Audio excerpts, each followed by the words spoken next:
Official trailer kan pigaan tabayan ng 5 breakups and a romance. Napigbibidahan ni Alden Richards asin Julia Montes, ipinaluwas na. Uyan report. Hindi ko talaga gets eh. Ano bang balak mo? Bakit mo ginagawa to? Gusto ko ito. Ipinaluwas na ang official trailer kan pigaan tabayan ng romantic movie na 5 Breakups and a Romance. May hiling digdian makapugol hinangos na mga eksena ni Alden Richards at Julia Montes na pano nin emosyon.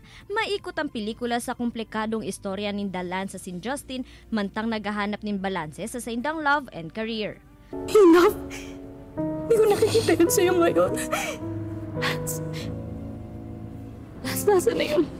Madadala na ang 5 Breakups and a Romance sa mga sinihan sa October 18. Nakatalaan na magtaong tribute si Barbie Forteza kay Sharon Cuneta sa papaabot na maging sino ka man episode. Mabalikayaan sa iyang karakter na si Dino sa sarong gay beauty contest asin digdi gagamito ng pagkakataon na mailaag ang role ni Sharon como digna sa orihinal na pelikula. Madadala na maging sino ka man tuyong alas 8 ng banggi sa GMA Telebabad. Ini si Don Jimenez, Balitang Bicolandia.